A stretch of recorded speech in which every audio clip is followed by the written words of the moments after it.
Moonlight Astrology. Deniz Kilic here, yours truly, and I have my beautiful guest here, Rose Correa. Hello. Care to introduce yourself to everyone? I know you're a repeat guest, but in case someone's tuning in for the very first time. My name is Rose Correa. I'm a psychic medium, among so many other things. You know, I feel like I have to have a title, Yeah. but I just can't even do it. So anyways, I love astrology. I do the astrology. I do the psychic medium stuff. I'm a healer.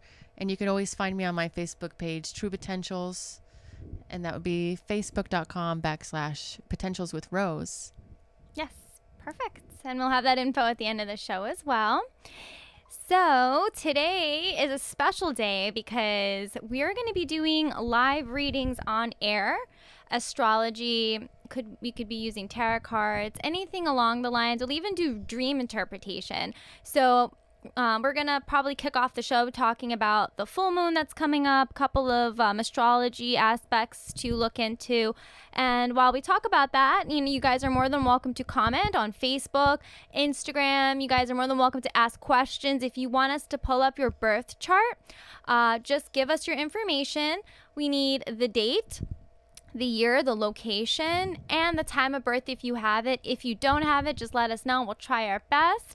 So, so I really wanted to talk about that full moon that's coming up and a lot of the aspects this week. There's a lot of weird oppositions going on with Pluto, Mercury, Mars, Pluto coming up. So what is your take on that? Oh, man. So Pluto is notorious for death, but it's also sex, regeneration. I mean, Pluto is kind of like the stuff that's hidden between the lines, hidden in the closet and stuff like that. So I think that with this, let me just take a look at it right here. Yeah. I really feel because Mars is involved, I feel like it's kind of gonna hurt a little bit, or something's gonna be uncovered. But yeah, I'm trying to think of the positive aspect. The only reason I come up with this word is because I was using my tarot cards yesterday and I was using my oracle cards and rebirth came up. Rebirth, yeah. And I'm thinking, you know what? That is a Plutonian thing. It's such a Plutonian thing, and I think that's the vibe that we're going to be getting. So the full moon's going to be 17 degrees of Capricorn. It's going to affect everyone differently, but I think as a whole, it's going to definitely have an effect on all of us. It's going to hit the moon, which is very emotional. Yes. And I think people are going to have some sort of a rebirth, emotional-wise. Absolutely. Too. So Pluto has been in Capricorn for a long time. So just on a global level or a national level, because it's a slow moving planet, when Pluto is in Capricorn, what it's really doing is it's unmasking things in our government and our world that has been like hidden beneath the surface. So I think, over the past few years, there have been some discoveries, like Bill Cosby, for example. That was something that was uncovered. So it's kind of things like that. So that's kind of the feel for Pluto being in Capricorn, because Capricorn likes to hold people responsible. They like to fulfill karma and stuff like that. And then Pluto will unmask it, the ugly truth. Like, sorry, you can't hide it anymore. The moon's going to be right there with Pluto. So it's going to be impacting everybody emotionally.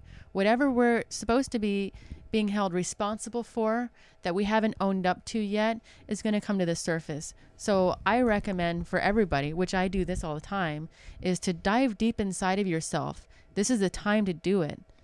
Absolutely. It's a full moon. Absolutely. A lot of hidden or I think repressed emotions might come to the surface. And I just recommend people not to block it out, not to shun it away, but to really take that feeling and hone in on it and figure out why you're feeling that way or where it's coming from. And I think that this full moon will really help you connect to it. And again, it will also depends on where it is in your chart, but it is a very powerful full moon. I think the fact that it's opposing Mars too will make it very action based. Yeah. So if you feel aggressive, if you feel angry, I think the best way is to work out or something. Just do something physical. Yeah, but also be careful because depending on your chart, Mars can represent accidents, cuts and bruises and things like that. Yeah. So there is a lot of passion behind the emotions right now. So you were saying, Denise, it's not a good time to try to cope away your emotions or try to shut them out. So some ways that people do cope with their emotions are, drinking with alcohol. That makes you more accident prone. Yes, absolutely. Road rage, guilty, stuff like that. So if you're going to be in any space emotionally that makes your body feel really, really tense, you have a choice, and the choice is to go harder or softer. So any way that you can possibly get comfortable and stay hydrated.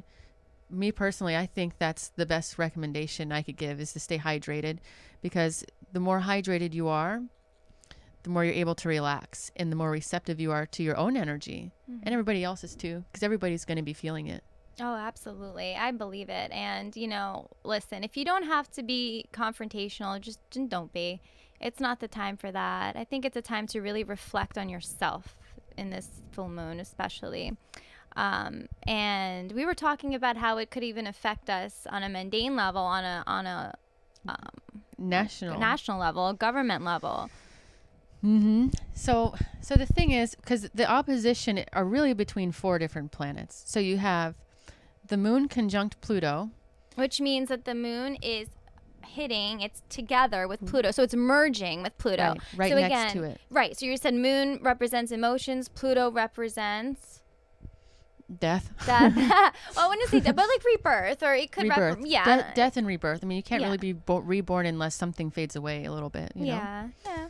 So, and then on the opposite end of that, we have the sun in Cancer conjunct right next to Mars, planet of passion, anger, action, maybe even accidents, who knows. But however, on a mundane level, and I say mundane because in astrology that means national, what we have are these opposing forces between the 10th house and the 4th house. Now, the 10th house in mundane astrology represents the highest office in a nation. So this would be sort of impacting our president, or that just the highest office, which would be the presidential office. So opposing that, directly opposite, is the 4th house. And in mundane astrology, that represents real estate, farming, agriculture, housing, and it can also represent landslides and earthquakes.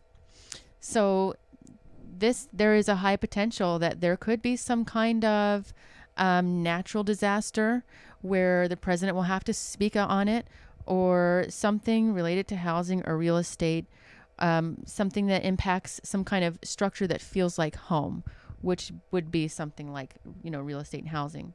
Now, if you were to look at your own natal chart, not on a mundane level, the 4th house represents your mental processes and your home within yourself, and also just your home. Yeah. So you can kind of string all that together, because I think that between mundane astrology and, this normal natal chart astrology, I kind of like to blur the lines there. So it can, whatever happens can impact your home, the home inside of yourself, your mental processes. However, in mundane astrology, doesn't require that terminology. So, sorry guys. No. No, it should be interesting. I haven't seen a full moon really with an aspect like that. Is it just, and what it's going to be Capricorn and Cancer. So it's going to be emotions and structure fighting each other in a way. Now let's consider this, because of this opposition. What's really going to be happening with this opposition is that it's going to be a T-square to Jupiter in Libra in the 7th house. So we have the 7th house involved here as well because of the T-square. This means that Pluto and the moon are squaring Jupiter, and so is the sun. It's going to exacerbate it. Well, exactly. But the 7th house represents foreign relations, mergers and agreements and things like that.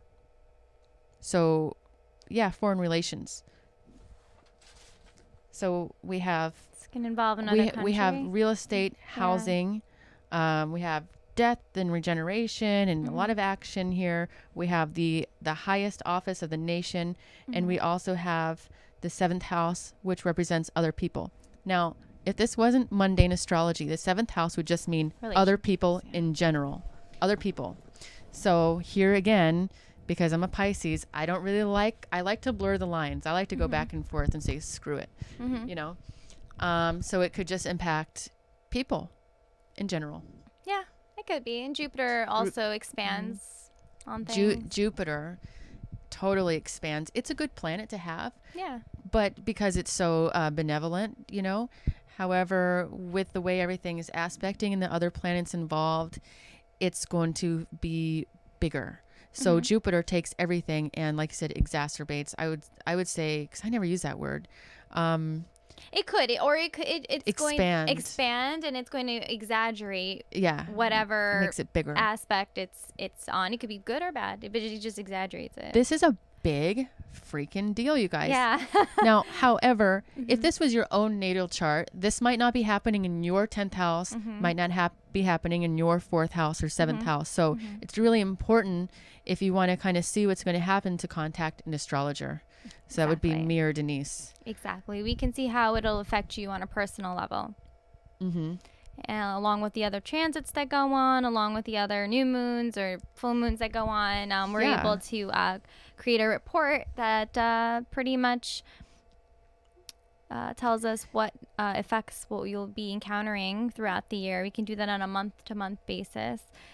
Yeah, right now I'm looking at mine, and I don't really see it doing anything. Yeah, I don't have it on mine either. So for me, I feel like it's going to be more personal.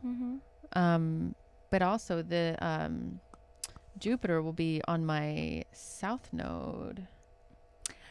I think it could more likely to affect Capricorns, this full moon, or a cardinal sign. It's going to affect the cardinal sign, so it would be a Capricorn. It's going to be a Cancer. Yes. It's going to be Libra.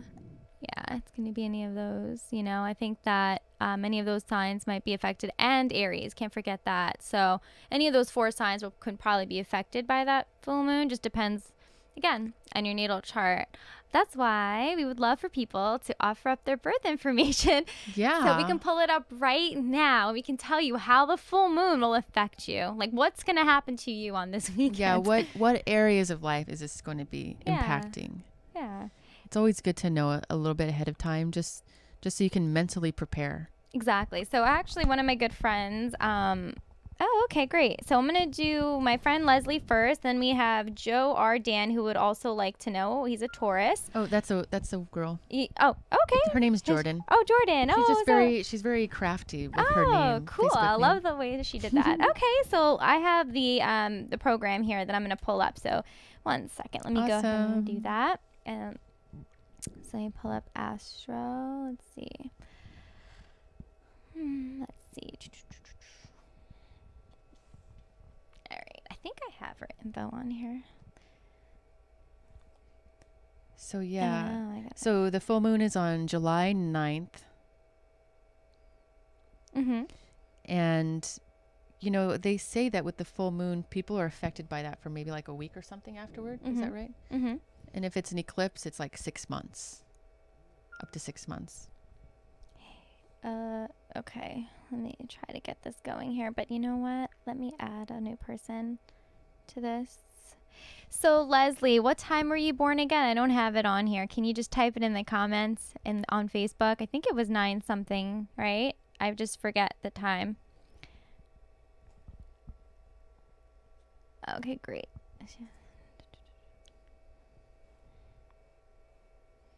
You know, we also have here too, and I didn't notice this because I always look at the wheel, but now that I'm actually looking at this other thing, I forget what this part's called. What's this part called, Denise? The grid? Yeah. So, I'm looking at the grid, and there's actually a square going on between Saturn, which can be kind of deadly. And that's, and when I say deadly, what I'm really referring to is Ron Watson's book, The Astrological Key to Predictions. It's called the Cosmic Key. The Cosmic Key. So anyways, he taught me me and Denise both how to predict death and accidents and stuff like that. Saturn is notorious for being in the chart, aspecting very hard during those times. Now, what we also have during this full moon is Saturn squaring Uranus. Uranus is very unpredictable. And let me see where it's at while you're doing that. Yeah, I'm just waiting. But you know what, Leslie, whenever you get a chance, you can just give me your time of birth. I don't have it. I'm just going to start with Jordan first before she, so she can have some time to give me her time of birth. So, all right, Jordan, we're going to do yours. So April 24th. Let's do that. Okay. So Saturn is very karmic, representing the skin, teeth, and bones. So, I mean, it can reduce you down, it can whittle you down to your bones almost. In the olden days, Saturn was representing Satan even, because what Satan represented was the lack of trust and love, making decisions based on scarcity and stuff like that, right? So what you have is Saturn squaring Uranus. Uranus is very unpredictable. However, it's also represents technology in a way, because it's so innovative. So it's this unpredictable, sort of out of left field, sort of innovative. It just depends on how you want to look at it. When it's squaring Saturn with all these other things going on, because Mars is squaring it too, I kind of feel like something will happen that will seem like it came out of nowhere. Uranus is going to be in the first house in Aries. In mundane astrology, got to use my little reference here. The first house represents the country, people, and group as a whole. So something unpredictable could possibly be happening to the country entirely as a whole. I think so too. Affecting everybody. So whatever happens there will more than likely affect the state of the union, according to this here. Okay, perfect. So let's go to the extended chart selection. Jordan, okay. Let's do... And if anybody wants a card reading, just let me know. If you're familiar with my readings, I still have my same 3 decks. Let's do the 9th. Go. Okay. So then I have the date of the full moon on there too. So, okay, so where's April 24th? All right. 24, 3 p.m. Okay. Oh, okay. Interesting. All right, so let's take a look at her chart. Okay. Oh my God. Yeah, I know. No. No, it's cool. You just have a lot of aspects, so it's a lot. Yeah. This is one of those. You ever see those charts that it's like planets are all around the wheel, and then some are just like just a few things. And this looks so much like a spider web. Definitely Sun in Taurus, but she has a Virgo moon, Aries Mercury, Gemini Venus, and Cancer Mars. Wow, talk about being all over the place. North Node. Okay, so here we are. Capricorn is in your second house, and you have your North Node, which means your karma, your karmic path that you're supposed to move forward in. You also have Uranus, Neptune. Wow, dreamy Neptune there, and you have it already opposing Mars. This is very interesting. Yeah, I would say that her karma in this life is learning, values, but monetary. The monetary version of values, so learning how to monetize it. Yeah. Because in her past life, probably was very good at, I guess, with her emotions and dealing with things intuitively. But in this life, I think she's going to have to use or understand the monetary value, the system of that. But with Uranus and Neptune in there, sometimes Uranus can, money comes and goes unexpectedly. True. Sometimes. But Uranus is also innovative. It's conjunct Neptune, which is very spiritual. Yeah. And it's so interesting because Jordan actually just started, she actually made my necklace, by the way. Oh, so she actually does these wire wrapped crystals, and she's very intuitive with that too. Neptune opposed Mars is very creative aspect too. I believe. I think because one of my friends has that, so it's very creative. I mean, you could take that creativity and put it into action. Usually, when you connect the two. Oh, and that I can see why she's so intuitive because her rising sign is in Scorpio, and it's conjunct Pluto. Oh, my and friend I have the same thing. I have my ascendant conjunct Pluto in the moon. Yeah, so does one of my friends, Teresa. She has that. She has Pluto and Mars conjunct her ascendant. So she's very Plutonian. So Jordan is very Plutonian in that sense. It's really cool. It does a little in conjunct, though, to Mercury, which is in the 5th house. So sometimes there might be a difficulty in communicating on a deep level. She may not know how to do it sometimes, maybe, or she's afraid to do it. And it's in the 5th house. And the 5th house is where you just want to play and kind of have fun and do stuff like that. But Pluto will hold you so accountable because it shows you that too much fun can bring you down to a really dark path if you're not careful. And it's a yod, see? Wow. She has a yod. That's cool. So Mercury is very important in her chart. So according to what we have here going on, so this full moon is going to be 17 degrees Capricorn. So yeah, it's going to be right on her Neptune and Uranus and even the North Node. Wow.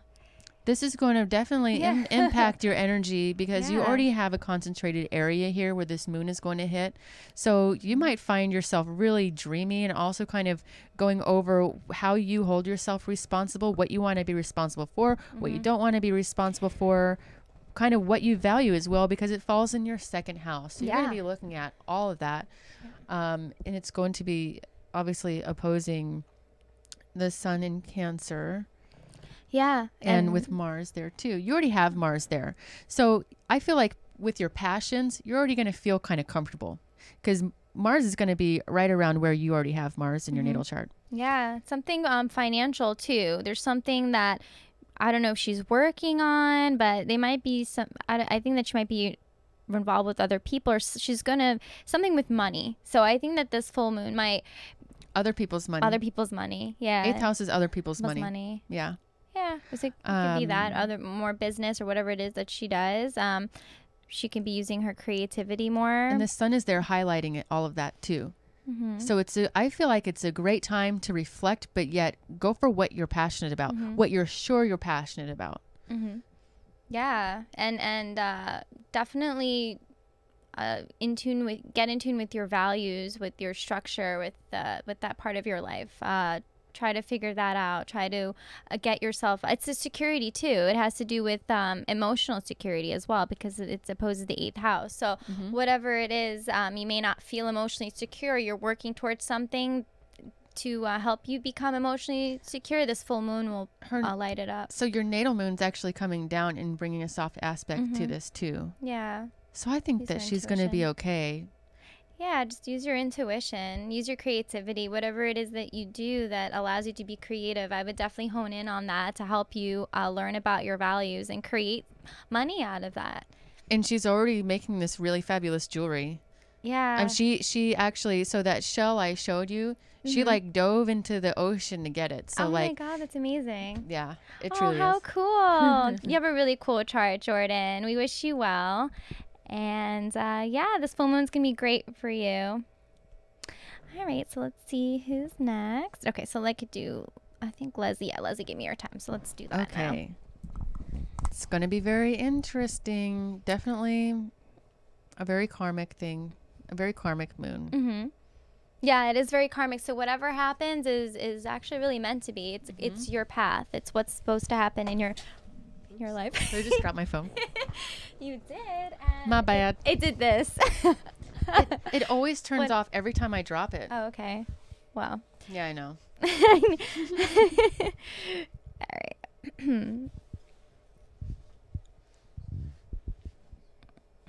So let's do Leslie's. 85. 11:33.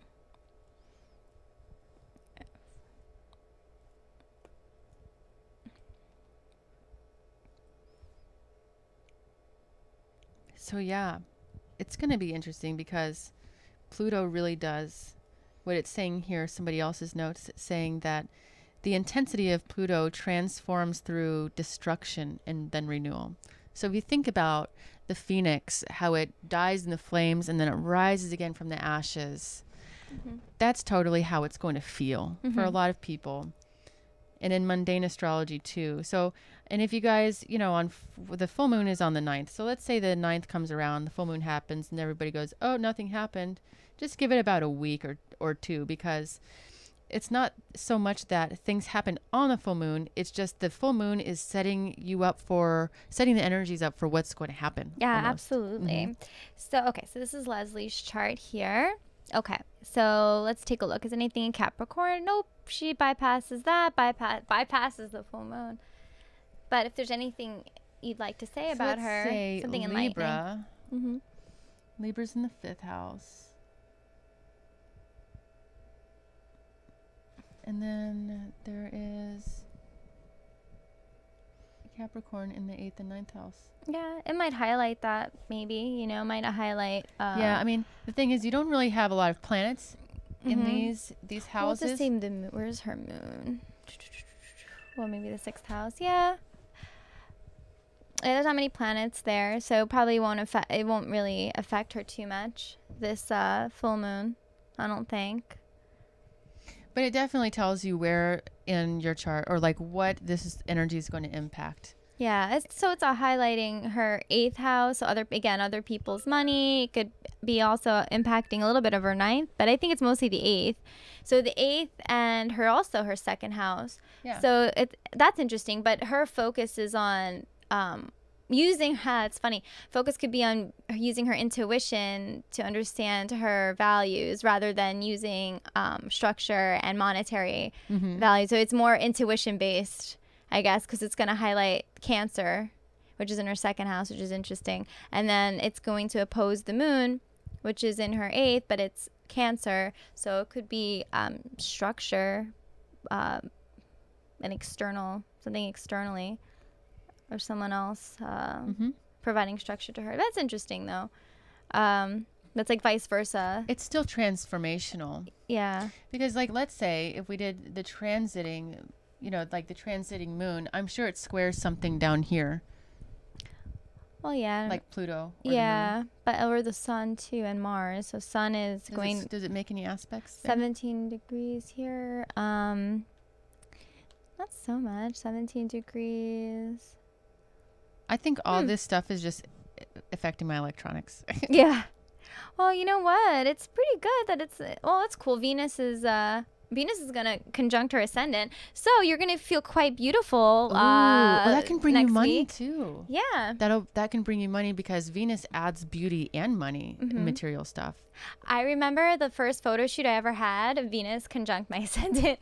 Really? Yeah, it was really weird. Like, everyone was like, "Oh, I want to take your picture." And I'm like, "Okay." And then Venus, and I was looking at my chart. I'm like, "What's going on?" I'm like, "Oh, it's on my ascendant." I thought that was kind of funny. But yeah, it definitely makes you. It's a good time for a makeover. So if you want to cut your hair or redo your makeup or anything, like, it's a good time for that. Yeah. Oh my God. It'd be very attractive. I'm kind of jealous. Yeah. Now, Venus is going to be in Gemini, y'all. Every time I even think about a Gemini, I think about Kanye West, because Geminis, they're really genius. Yeah. But they have like the gift of like jibber jabbering. But what happens a lot of time is because what they do is they like disconnect and they go all mental. Like sometimes, like Kanye, Donald Trump's a Gemini too. Tupac was a Gemini also. I did my last show about Tupac, about how he just wouldn't, like, he would just talk. All the time about everything. But Venus being here, now depending on where it is in your chart, it could mean that you're switching lovers. It could mean that. So what I know about somebody's natal chart is that if they have Venus in Gemini, they really like to. Tupac had that. They like to screw around a lot. I'm going to be kind of frank. It's like sometimes they're hard to commit. They value too many different things at once, so it can cause a little bit of conflict. So the downside of Gemini is that they gossip too much or slander or whatever they're saying is just plain not true. That's the shadow side of Gemini. The positive side of Gemini is that they're very social. They're great at communicating. Genius. Yes, they are. They can multitask. They're just like geniuses. Yeah. If you want to have a conversation with someone, you have a conversation with a Gemini. They're really good. But you gotta just understand sometimes they're having two different conversations because they're just too damn genius. And it's like, where are you? Who are you? Yeah. I don't know. I'm a Pisces, so I can understand like the twin thing. I'm represented by two fish swimming around. The Gemini is represented by two people. So I can kind of understand feeling like you're in two places at once. Oh yeah, definitely. I know. I've worked with Geminis before. They love talk. I can tell you that much. But motor mouth. Yeah, but I don't know. But in your chart though, Leslie, like honestly, you know it's not going to impact you, which is a good. In a way, it could be good. But you got that Venus coming through your first house, so you're going to be getting a lot of attention of the opposite sex. So nice. I think you will. I think you're going to be you know, makeovers or anything along those lines will help you. If you want to beautify yourself, you'll get a lot of attention in that sense.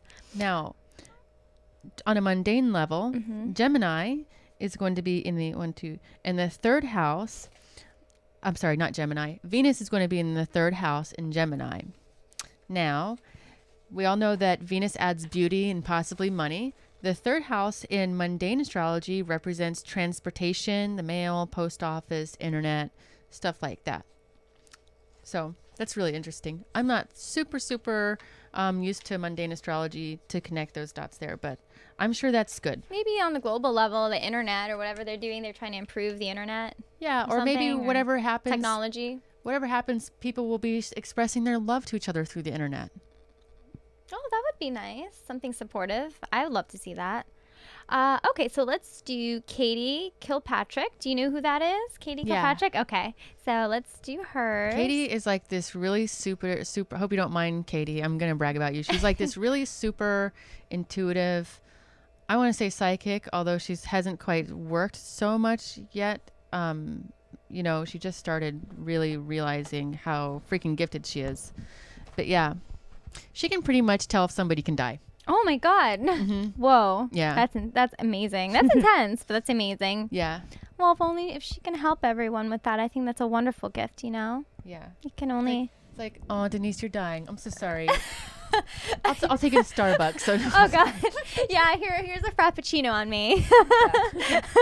Okay, honey, it doesn't matter. Smoke a cigarette. It doesn't matter. Yeah, honestly, eat bacon every day. Who cares? Yeah. I mean, that's the upside to at least knowing if somebody can die is letting them know. So grim. Hey, do whatever the hell you want. It's not gonna matter. All right. Your health, August whatever. 26th. Have a piece of cake. Smoke the cigarette. I don't care.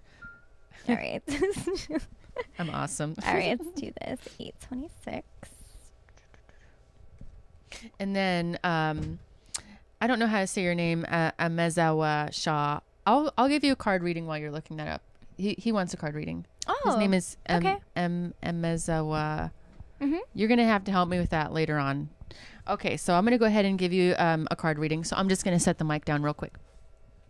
I'm just gonna pull this up while you're pulling that. Yeah, no problem.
You can go first. Okay, I'm glad I said your name right, Amezawa Shah. Okay, so this is a really cool reading. A lot of cards came out. I love when they fly out because it means that was really kind of divinely orchestrated. I don't have to pick it by hand. It just comes out while I'm shuffling. So we have 3 themes here for you right now that you need to acknowledge. Spirit is basically indicating through the cards that right now you need to focus on decisions, but not major decisions. So what this card typically means is that you're going to be deciding what makes you feel good and what doesn't. So in other words, if you have a lot of tasks or a lot of decisions to make, you want to go with what makes you feel good, because what you'll find is that some things can just fall to the wayside and it won't matter if you focus on it right now or not. So focus on what is important to you.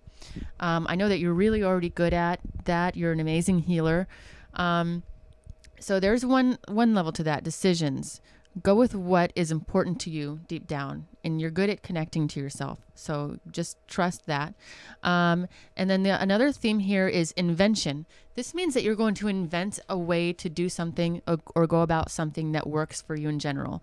Now, I think that we all kind of know that when it comes to making money and doing stuff and what we want to do, oftentimes we find that, in this economy, it's a little tougher to be in the system and do what you love and make the money that you want at the same time. I think we're all familiar with that. However, you're going to be inventing your own way of doing something. And then right next to this card, and these are all themes for you right now. So you have the decisions, you have invention, you also have leadership. So Spirit's really acknowledging that it's okay for you to take the lead on something. You don't worry about what other people are thinking, because what you'll find likely is that they're going to follow you anyway. So some of the details that are going with these cards for you is the Four of Swords. The Four of Swords means that you're kind of going to be needing to be taking a break, taking some mental solace or spiritual solace. This card shows somebody in a church and hanging their four swords to rest. Swords represent your intellect. The four represents structure. And then the church means that you're basically going to be, in this spiritual mode. So it's kind of time to lay down the swords and take a break and really kind of breathe in that spiritual essence that is you, and then breathe out everything that you can just do away with. Now, another card that you have next to that is the Ace of Swords. This indicates that your mentality in your cerebral area, your intellect, is incredibly strong right now. You don't have to second guess yourself on the decisions that you're making. In the card, even the picture depicts like the hand of God handing you a sword. So you already have this going on. Now, your advice from the angels to move forward is to manifest. So go ahead and manifest whatever it is having to do with invention and leadership. They're urging you to manifest. They're letting you know that you're safe. They're also saying that prayer is something that you need to be doing right now. I know that you're a spiritual person, so you're kind of like a master prayer to me. So definitely pray, and you're safe. Don't worry about anything. Don't second guess yourself. Do whatever you need to do and take the time that you need to take. Oh, what a nice reading. That's wonderful. I love the cards. They're very pretty. And as soon as you pulled the Ace of Swords, I was like, that's a good card. That was a really good card. Yeah. I love the Ace of Swords. It's one of my favorite cards to pull. So it's a very optimistic card, I think. Definitely. Yeah. Awesome. All right. So I was able to pull up Katie's chart. Now you're going to see how a full moon really affects someone. Her chart's awesome. I was looking at what sign her planets are in. So sun's in Virgo, moon is in Sag, Mercury Virgo, Venus Cancer. Oh, your Venus conjuncts my moon. Hers is 28 degrees Cancer.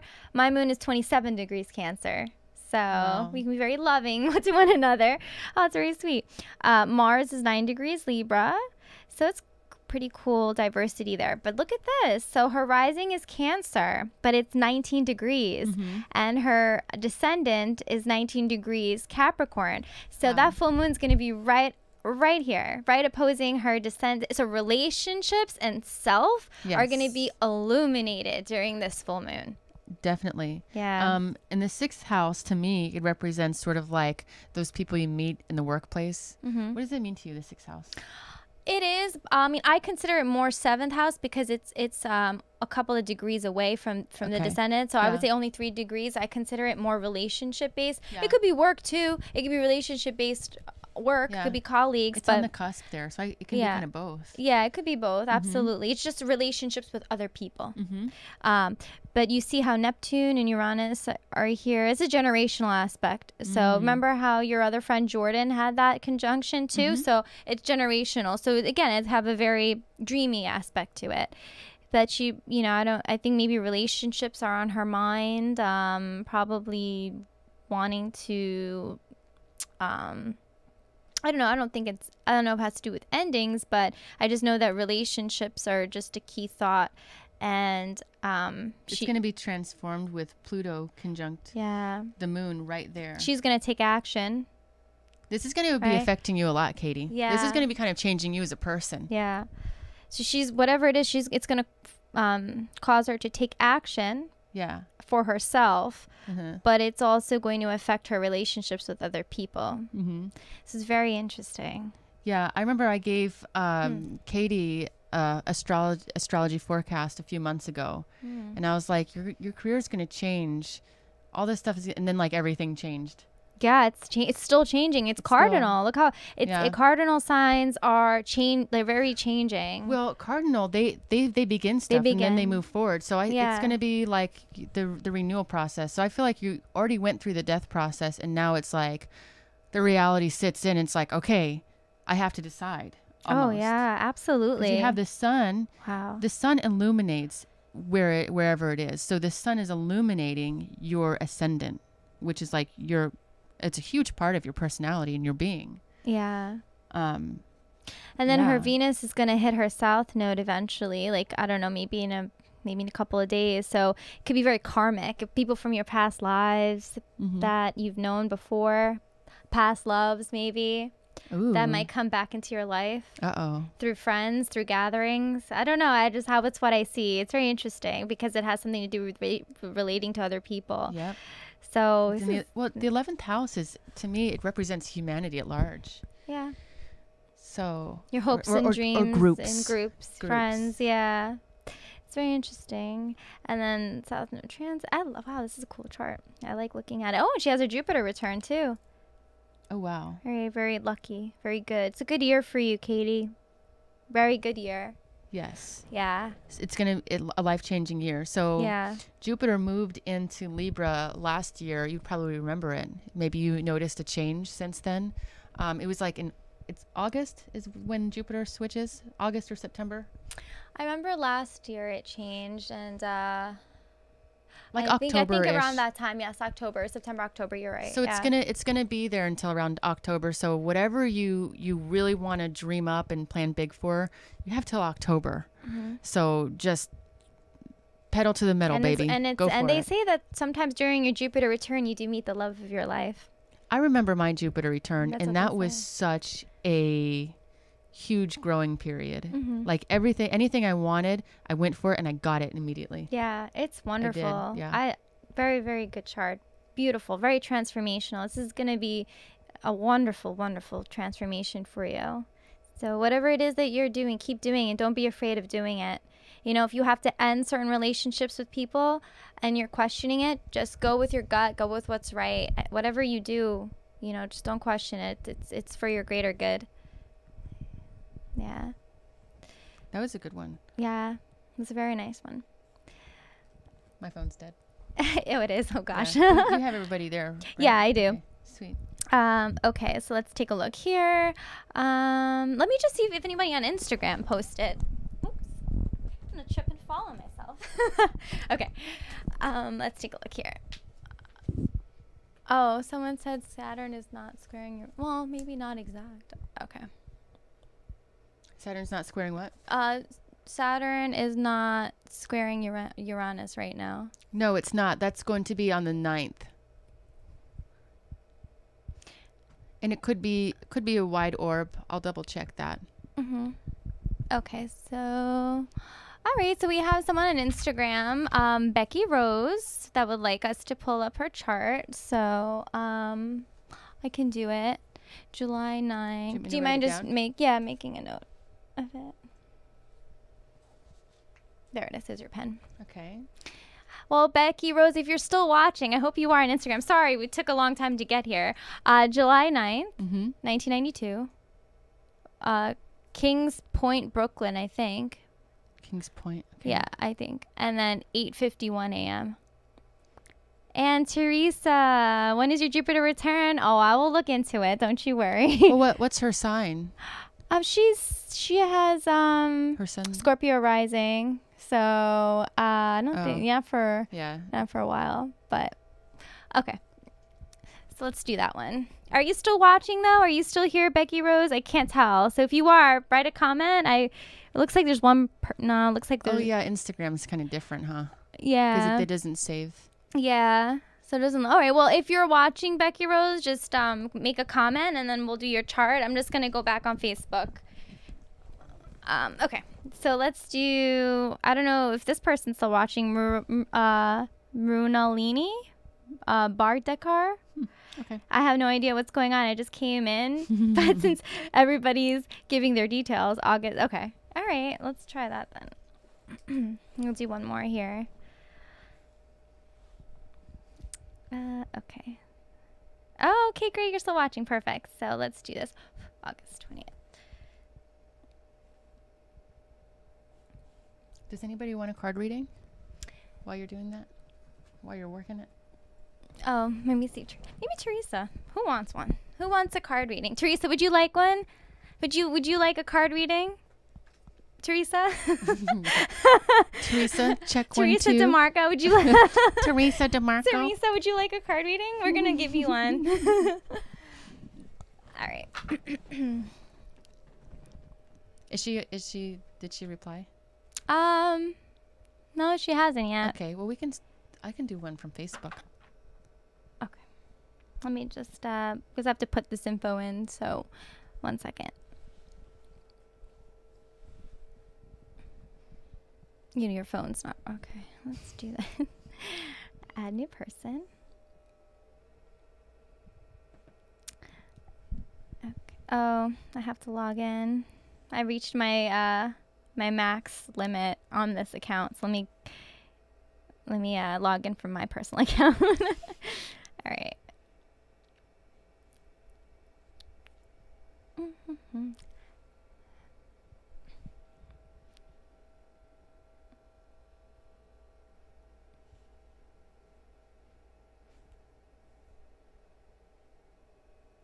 Yeah, let's see if this works.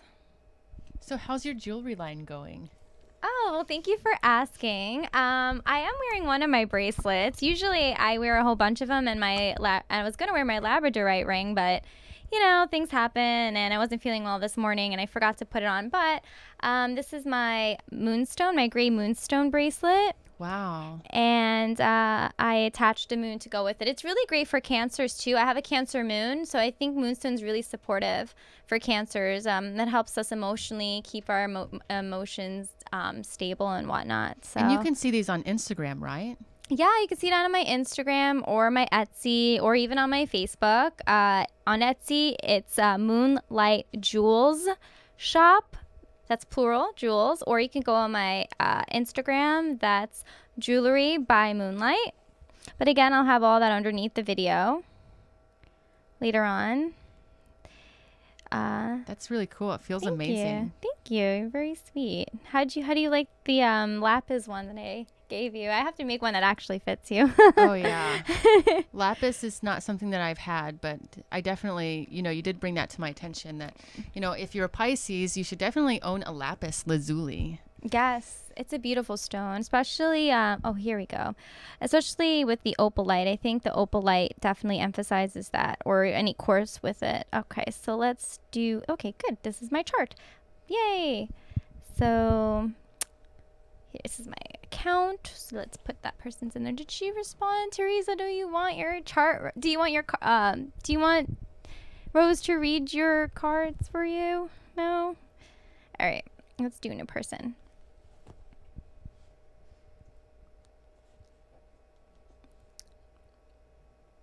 Okay, so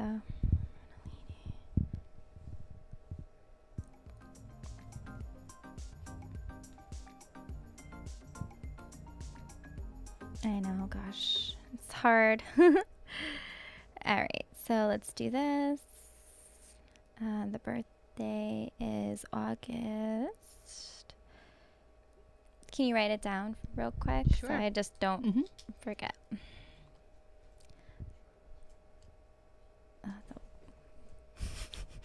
Sorry, it's like lagging. There we go. Oh, she responded. Okay. No. Oh, that's Teresa. Yeah, Okay. she did. Let's see, what did she say? So meanwhile, while I pull this up, she said, no, thanks, just curious about, oh, okay.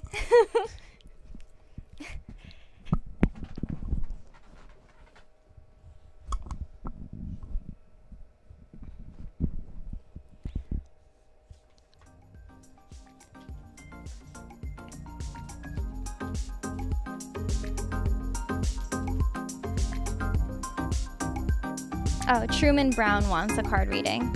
Truman Brown? Yeah. Okay. Okay. Let me just write it down for my own reference, guys. Thank you. Okay, this is going to be for you, Truman Brown.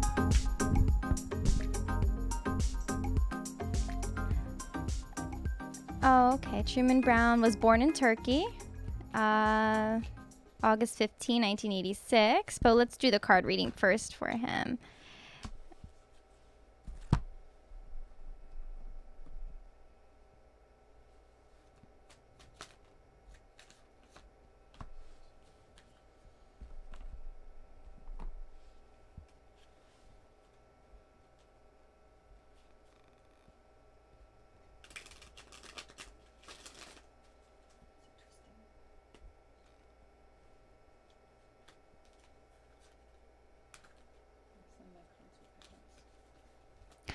Hey, Marulini, do you mind just commenting with your birthday once more? It looks like the older comments got deleted, or I just can't find them. I know you're born in August. Do you mind doing that? So I can pull it up while Rose does her reading. Okay, so this is for Truman Brown, right? Yes. Okay, so Truman, what you have are two themes here. One is a celebration. The other one is creativity. So this could be a time period where you're celebrating something, perhaps a birthday, something like that. This is being highlighted for you. This is your theme right now. Creativity really corresponds with how you take in the world and then how you express what you perceived back to the world. So this can be an art form. This could be talking. It could be really anything. So something to do with celebration in congruence with being creative. Maybe you're planning a party, but it's something along those lines. That's what the energy feels like. Now, with this, we have the Emperor. The Emperor, basically, the energy of that card is somebody who looks over an entire empire. But this is a very kind and loving type of emperor. You know, if this card was going to be in reverse, this would mean somebody who doesn't take somebody else and other people into consideration, their feelings, their thoughts. But this is a very good sign. So this could be a father figure. It could even be you. But it's definitely somebody who has a lot of things to reign over, and he's just and he's fair. Now, alongside with that, we have the Page of Cups in reversed. Page of Cups in reverse can indicate that somebody that you thought was a good feeling type of person, or somebody that made you feel good, is a little bit more scandalous, or instead of scandalous, maybe the relationship is tense right now. So this could be something that's taking place here for you. Maybe it's just somebody who kind of bothers you a little bit, because it's a cup. This represents water. So this person is going to be making decisions based on what they're feeling rather than what they're thinking, doing, or what they have. So, for example, water signs would be a Pisces, a Scorpio, or a Cancer. Your angel card guidance is telling you that you are safe. Whatever you have been worrying about, I know we all have our worries. The angels are saying that you're safe. There's really nothing to worry about. And if there's going to be a cause to celebrate, you know, put your best foot forward because you can. There's nothing that you have to worry about with that. Now, what celebration also reminds me of is sort of like the exalted form and feeling state of love. So let's say you're in love. Everything you look at, everything you see, everything you're doing is going to feel good. So if this isn't a party, then maybe this is a feeling that you want to create with. And be proud of whatever type of father figure is around you that's really kind and loving and adding to you, or you could be this person. But the overall message is that you're safe.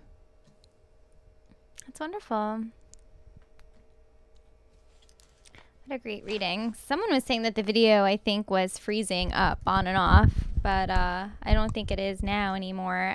For some reason, the older comments are not coming up. I can't find them. So if you can give me your birthday again, Runalini, then I can pull it up. I just remember it being August.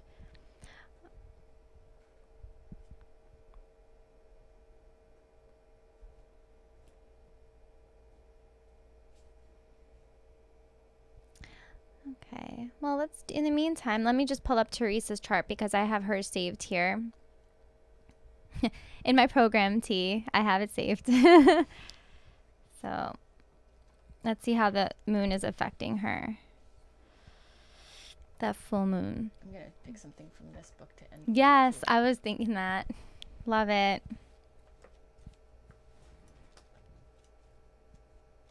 Okay. All right, let's do July 9th.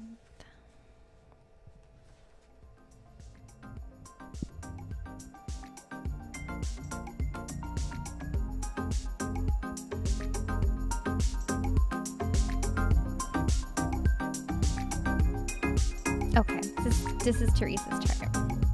To guarantee you probably haven't seen one like hers. It's very, very, very unique, very pretty.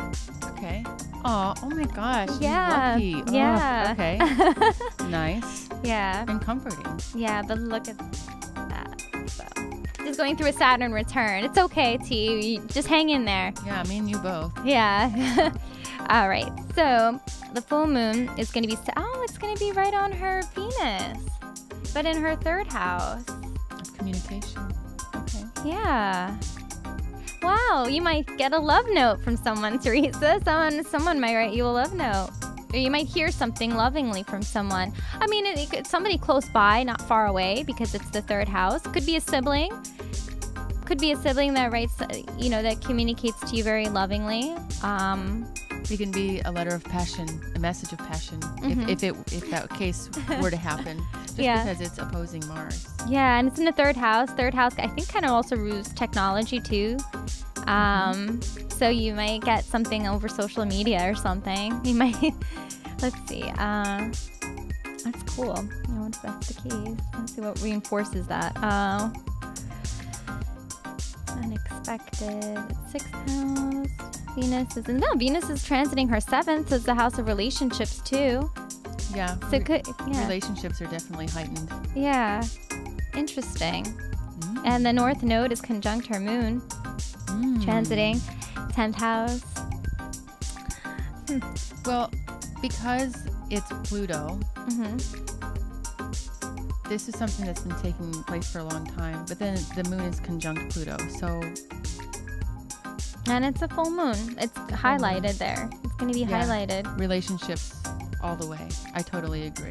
And then Mercury is in the 9th house in Leo. I'm just kind of looking around here.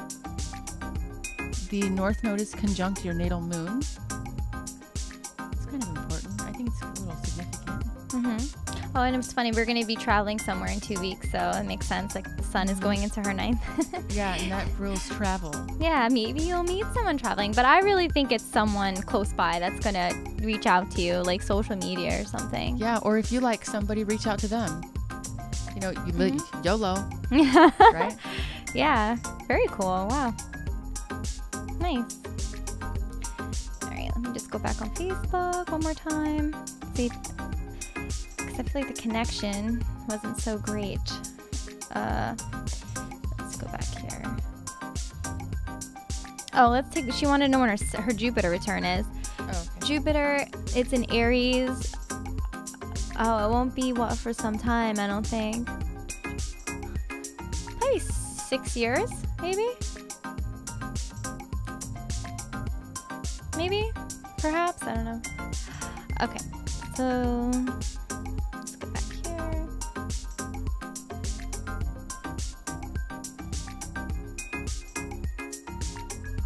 I don't know. I feel like it froze. Wait, Rose also does dream interpretations, which are amazing. They're super accurate. They're so good. Oh, here it is. He gave us his birthday. Okay, so August 20th, 1996. Got it. The only thing is, it's hard to interpret a dream when somebody's not talking to me. Yeah. Because I have to ask questions.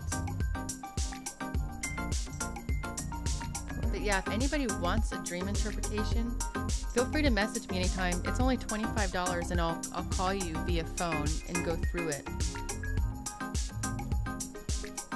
Yeah, she's really good. I had a really weird dream last night. I had a dream that I was like jumping timelines or whatnot, and I don't know, and then some entity grabbed me and wouldn't let go and wouldn't let me leave, and it kind of hurt and it was kind of scary. So I don't know what that means, but I haven't been feeling well lately, so I think that has something to do with it, to be honest. Yeah, so. Definitely. Every single time you dream, you are having an out-of-body experience. And the reason a lot of times why we dream is to integrate something emotional that we were resisting in our waking lives, which is why we lose resistance while we're sleeping, and that's why all these things can come to us. So in the case where an entity grabs you, it was terrifying. That it does sound terrifying. I do think that a huge portion of that has to do with the fact that you were sick and you're taking antibiotics. Antibiotics, they help cure things. However, they also kill good bacteria. So I think that was kind of a message there. But also, she was definitely having an out-of-body experience, and through whatever was happening in her body, her mind out of body was manifesting an entity to be a representation of whatever it was that was holding her back. Yeah, it was not a fun dream. I mean, I've had an out of body before, and it was very lovely and peaceful, but I wasn't on medication. I was feeling a lot better. So I really think that the antibiotics had something to do with it. And honestly, I'm not huge on taking medicine, but it's just something that I've had dreams that were really scary like that right before I fell ill with a flu or something.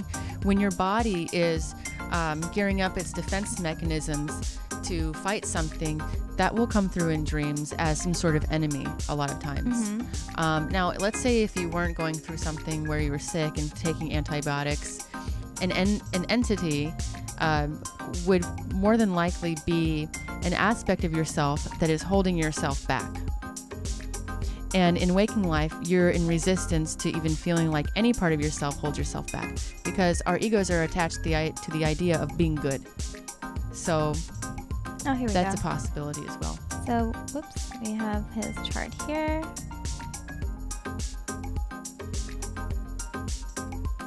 His name. Okay. Okay, so Muranalini. I hope I'm saying it right. All right, let's go back here. All right, so here's his chart. Here we go. This is the last chart that we'll be doing, and then we're gonna end it with a beautiful quote by Teal Swan. But here, this is his chart here, and then let's take a look at the moon. So the full moon's gonna be 17 degrees Cap, so it really isn't affecting him too much. Well, hold on. Here, his Mars. Okay, let's take a look. So Sun is in Leo. Oh, his Sun conjuncts my... Oh, no, never mind. It's Leo. So Sun's in Leo. Moon is in Scorpio. Mercury, Virgo. Venus, Cancer. Mars, Cancer. Oh, that's interesting. A lot of Cancer. And look at that. 0 degrees. Rising, Scorpio. Very interesting. Wow. Okay. 0 degrees here. I never seen a chart like that. 0, 0, 0, 0. That's amazing. Now let's go up here. So the sun, the transiting sun is sitting right on top of your Mars. So whatever it is that you're passionate about, it can also cause you to travel. Yeah, you're going to have a spur of the moment. You're just going to need to take action, just get out of there, wherever it is you are. You just want to get up and go. But the sun, again, it highlights the area of the chart, like kind of blows it up or whatever. Not really blows it up. And learning too, philosophy, learning, doing that. Your passions are what's going to be highlighted. But because you have Mars in Cancer, you're kind of passionate about caretaking. You're a very caring person. And that's a very intuitive place to be.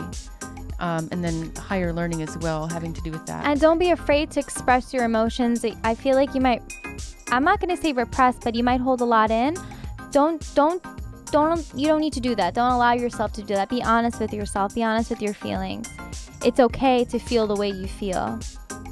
It's okay, because we all feel that way. So the transiting moon from the third house of communication in Capricorn is coming up, and it's opposing the natal Mars. Yeah, he might feel a pull, like not saying maybe I shouldn't go, questioning himself about not traveling, not learning, not feeling, whatever it is. I mean, just be true to yourself. Don't hold yourself back. Allow yourself to travel. Allow yourself to learn about things you want to learn about. Don't feel, I wouldn't say guilty, but just don't feel like you know that you can't do decisions based on what other people think you should do. Exactly, yeah. And as far as your emotions, like crying is just like peeing. You can't just not do it. It'll rot inside of you, your emotions. So if there is a good time to release, July 9th is the time to do it. Yeah, get in tune, get in touch with yourself. No big deal, you know. This is a good chart. You're young, you have a whole life ahead of you. So, and I really do appreciate you for tuning in. Thank you so much. And we're just gonna end our show with you just opened. I just opened to this. Oh, which chapter? So this is from chapter 15 of Teal Swan's book called Sculptor in the Sky. Teal Swan is the greatest extrasensory of our time. So I'm just going to read a passage that I came to intuitively for everybody. And here we go. We come into this physical dimension deliberately with the intention of experiencing our separate realities in conjunction.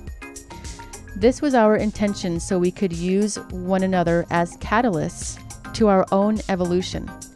The evolution of all that is the result of our interactions with each other, whether they are positive or negative in nature. Oh, I love it. I love Teal Swan. I love this book. It always keeps me company during my lunch break. Just feels so good just to read her knowledge. So I would recommend her book. It's called The Sculptor in the Sky. We would definitely recommend Teal Swan. Absolutely, because the thing is, there are a lot of spiritual people out there, but not everybody sees what she sees. Not everybody's been through what she's been through. And that's why, you know, with me, because I'm a psychic medium, I don't see like that. So for me, she's my best teacher. And what she does is she takes the mask off of spirituality. She promotes complete authenticity, because let's face it, we can't get what we want going around faking everything. Yeah. We can't go around getting the relationships we want faking everything. We have to be ourselves. Yeah. So she takes the mask off of spirituality in that way, and she adds a great punch of psychology behind all of that, because honestly, I don't know what spirituality is without psychology.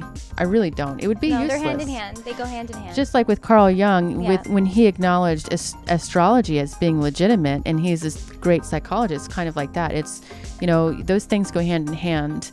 And on top of it, she has an extreme case of extrasensory ability. So I trust her. Yes, me too. Absolutely.